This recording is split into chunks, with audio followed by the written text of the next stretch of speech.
mimpi itu bagian dari 46 bagian kenubuahan.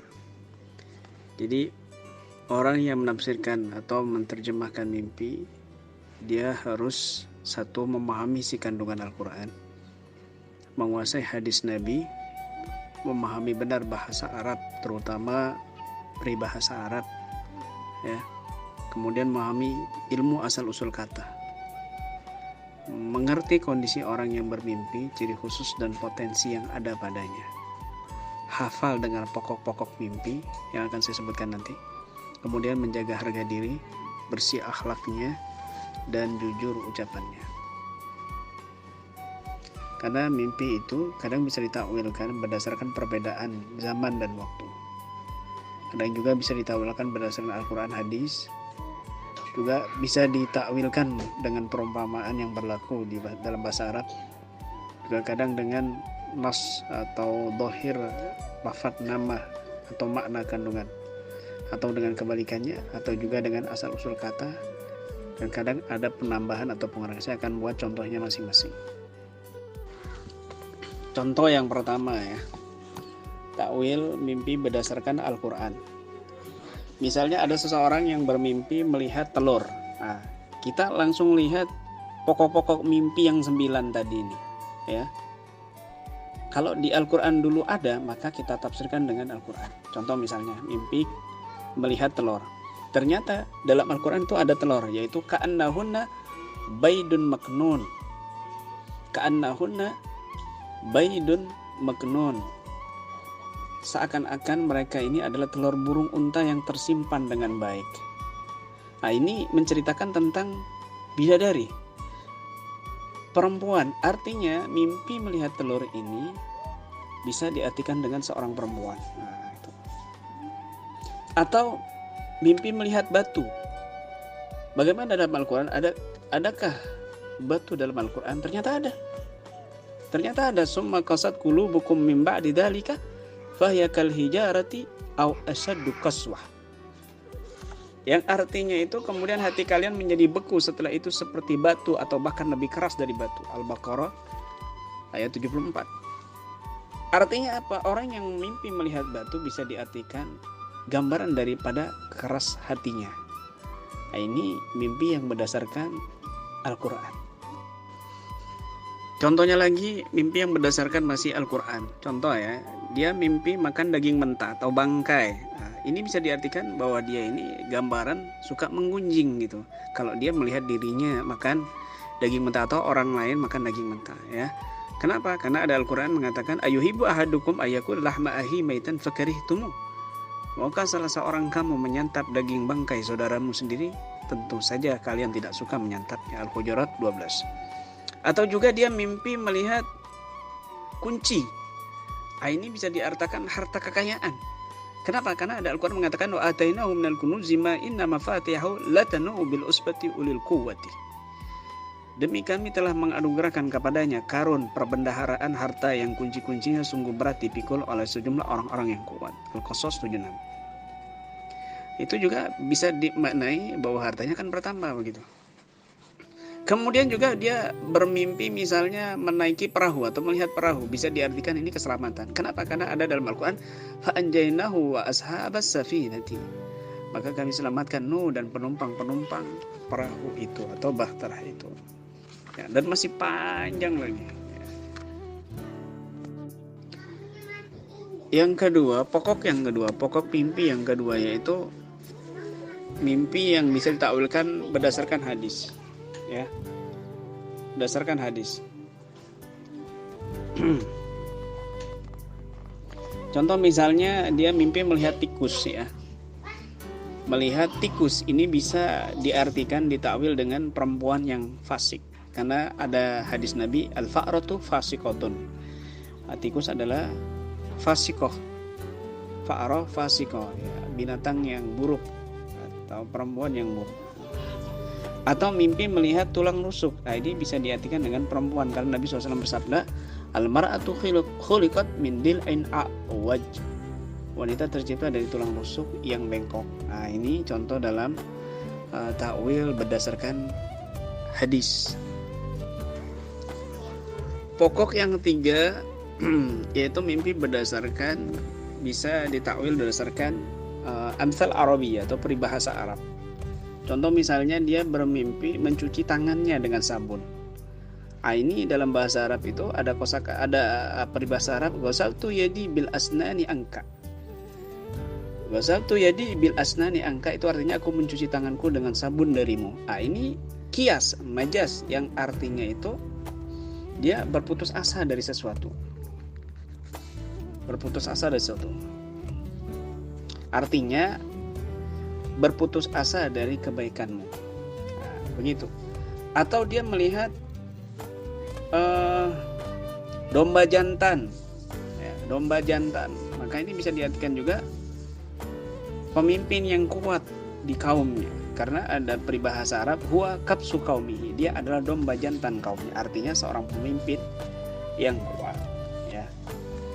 Atau juga peribahasa lainnya, mimpi tangannya panjang. Ini bisa diartikan bahwa perbuatannya baik, karena ada peribahasa mengatakan hadza atwal minka yadan aubaan, orang ini lebih panjang tangannya darimu, artinya banyak kebaikannya atau banyak pembicaraannya juga, begitu ya.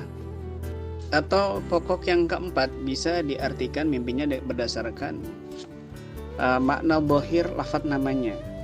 Contoh, ada seorang bernama namanya Fadil, dia mimpi cerita dengan kita. Ini mana yang tepat tafsir mimpinya? Kita lihat dengan Quran, hadis, peribahasa dan lain sebagainya, namanya Fadil dan lain sebagainya, maka itu bisa diartikan keutamaan.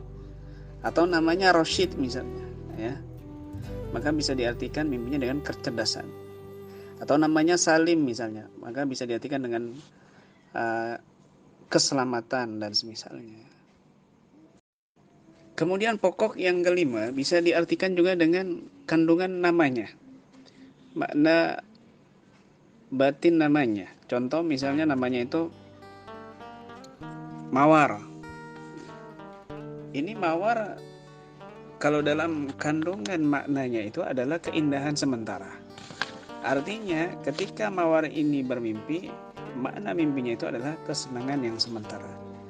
Dan contoh-contoh lainnya lagi. Pokok yang ke-6 bisa juga ditakwili dengan kebalikan mimpinya, seperti yang sudah saya komentari tadi ya di grup. Atau juga bisa dia bermimpi belalang, ya. Ini diartikan dengan junudullah, pasukan Allah. Sebaliknya dia bermimpi pasukan Allah, tentara, maka ini bisa diartikan kawanan belalang, dan contoh-contoh lainnya lagi. Pokok yang ke-7 yaitu bisa diartikan dengan takwil mimpi penambahan atau pengurangan. Contoh misalnya begini, mimpi rambut. Ini kan artinya bisa harta, hiasan, dan kewibawaan, ya. Jika rambutnya ini ada penambahan ke wajah, ke pipi, berarti ini kegundahan. Juga bisa diartikan pakaian.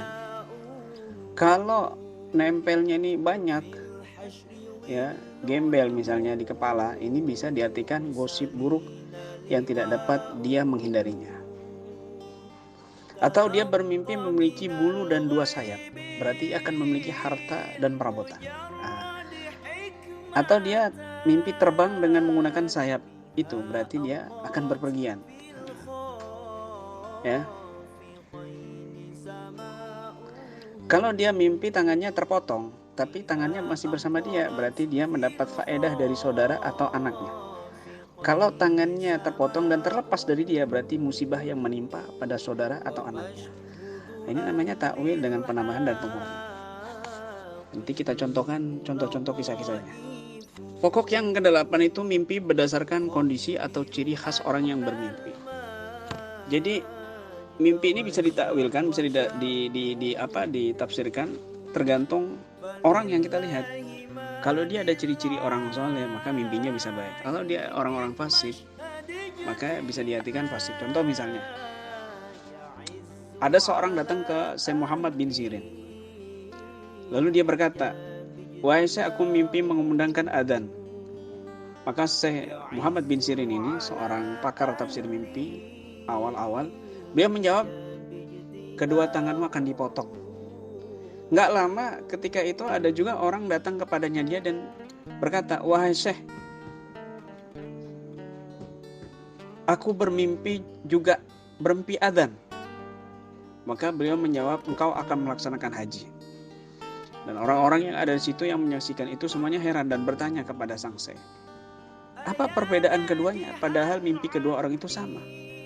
Maka beliau menjawab, yang pertama aku lihat ada kejelekan pada dirinya, maka mimpinya aku tafsirkan berdasarkan ayat summa adzana muadzinun ayyatuhal iru innakum lasarikun.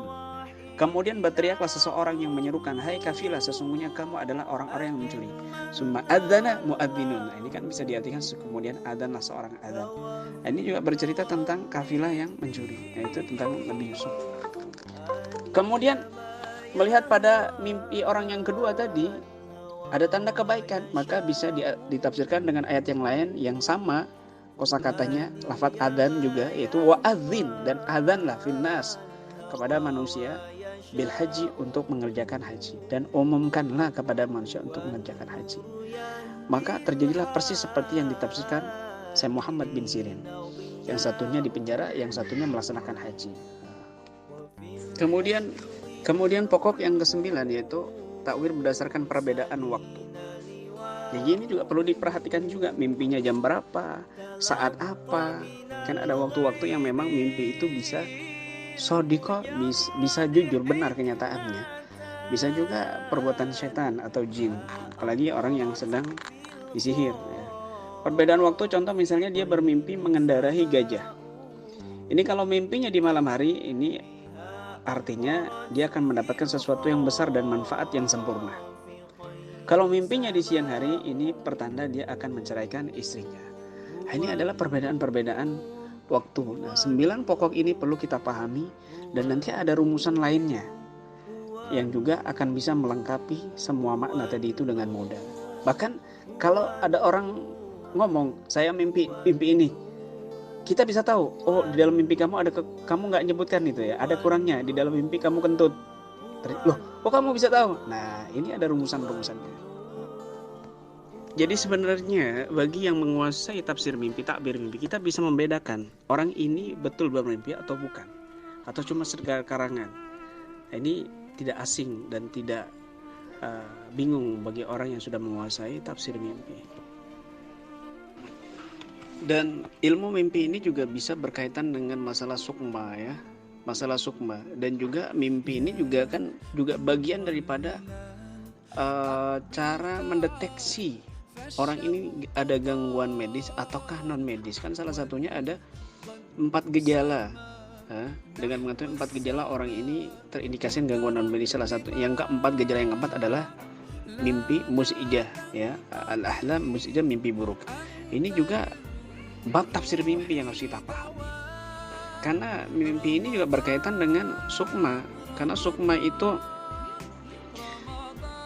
adalah ruh yaqdha yang mengalami semua kejadian di dimensi mimpi. Karena Allah berfirman dalam Al-Quran, Allah yatawaffal anfusa hina mautiha wallati lam tamut fi manamiha fayumsiku allati qada 'alaiha al-mauta wa yursilu al-ukhra ila ajalin musamma inna fi dzalika laayati liqaumin yatafakkarun. Ya, sebagian ulama ya, ba'dul mufassirin itu menafsirkan bahwa yang ditahan dan dikembalikan oleh Allah itu adalah orang yang hidup saat tidurnya. Ajalah orang yang sudah berakhir seperti yang ditetapkan, maka Allah menahan roh itu di sisinya dan tidak mengembalikannya ke jasadnya. Ada juga yang menafsirkan ba'dul mufassirin bahwasanya